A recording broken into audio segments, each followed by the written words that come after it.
Hi friends, today we are going to look into a very interesting book which is both my and my daughter's favorite, and it is written by Sudha Murthy, who is the Infosys Foundation chairman, and she also got Padma Shri award.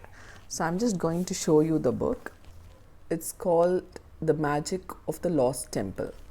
So this book talks about Nooni, a small kid who is in Bangalore with her parents. So she is going to a small village where her grandma and grandpa are there. She calls them Ajja and Ajji. So the village is called Somanahalli and it's a very beautiful village. So this city kid sees a stark difference between the city life and the village life.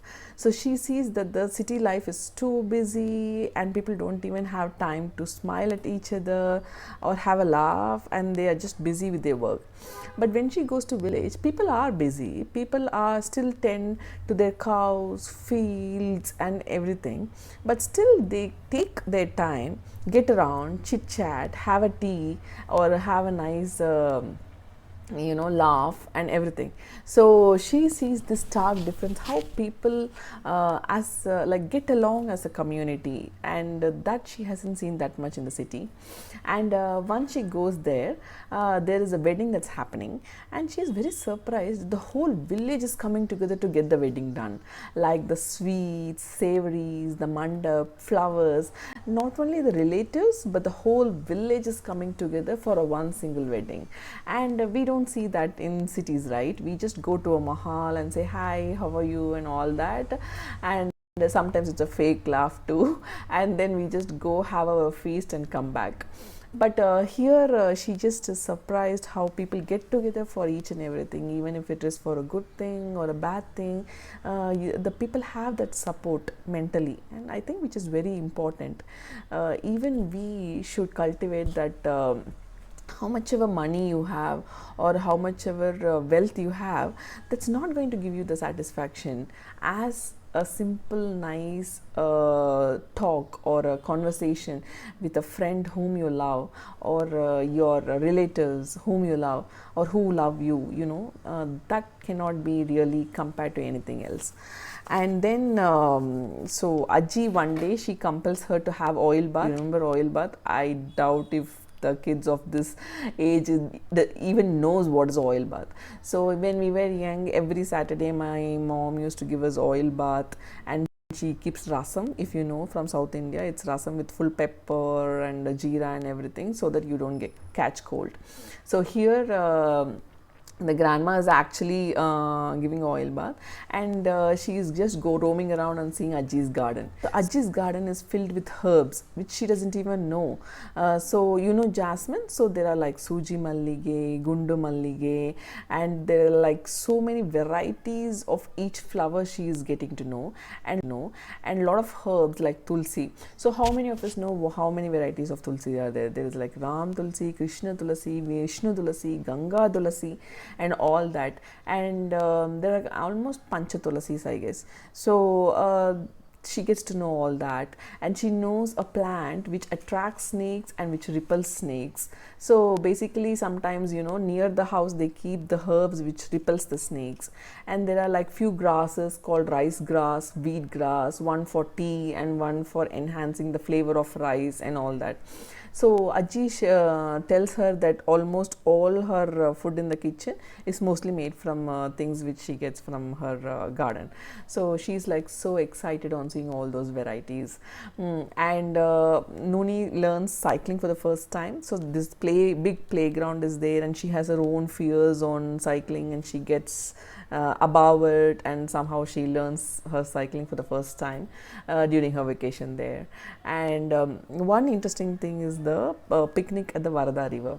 So Nooni is very well in swimming, like she's a good swimmer, but she is always used to swimming in the chlorine water in cities, like we don't get fresh waters. So when she goes to village, she sees this river with full of fresh water, and she wants to swim there. So with elders looking after her, she actually swims in the river for about couple of hours with no time restrictions, and the water was fresh, the air was clean, and the kids were enjoying their swimming thing. So then after their swimming, they come back, have a nice lunch which Aji had prepared, and they take a nap.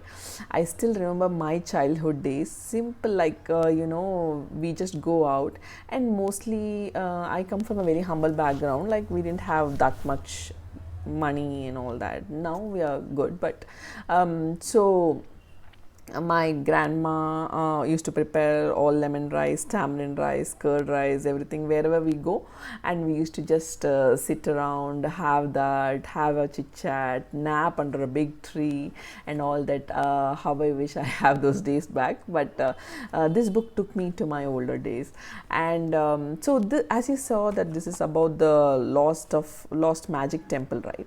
So there is a story that's going on around in the village about a step well.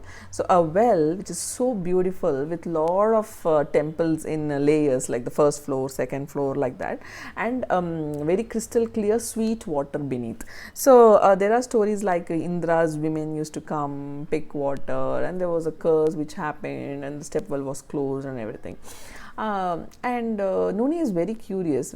She wants to know, like, whether this is a real story. How come the whole village is telling this story? Maybe in different versions, but they are still telling the same story, that about an existence of a step well. So there was a big torrential rain, and she sees that this water goes into a pit. So she explores, and with help of many friends and some advice, like how to be careful in doing that, she explores and finds, like, indeed the step well exists. The elders were so happy that a girl from a city ended up in discovering something which they didn't know was real or not. They just heard the stories. So this was like a really nice ending to the book. And her father, who is a doctor, actually hated village, because he thought that the village life is very tough and everything. But after how he saw his daughter Noni loving the village, and how she has helped them find a step well and all that, his mind slightly changed. He started loving his own place more because of his daughter. And then he decided that, okay, being a doctor, I will come once in a month and help out people in my village for free. So that's how he started loving the village more. I think as city dwellers, we should at least once in a while go and have a relaxed time at village, and whatever we could do, our villages should be protected. So beauty lies in its simplicity. I mean, you can achieve anything. Like I think it's Franklin Roosevelt, he said, have your eyes on the stars. There is nothing wrong in thinking like how much you need to achieve. You can achieve great things, but always have your foot on the ground. Never forget the roots which you come from, because that is where we can gain strength. So being humble, we can achieve great things. And this is like a wonderful story about a beautiful culture. So, and that, like, I hope you get this book. I'm going to put the link to the book down. Please get the book and introduce this to your kids. I'm pretty sure they will love it. Thank you.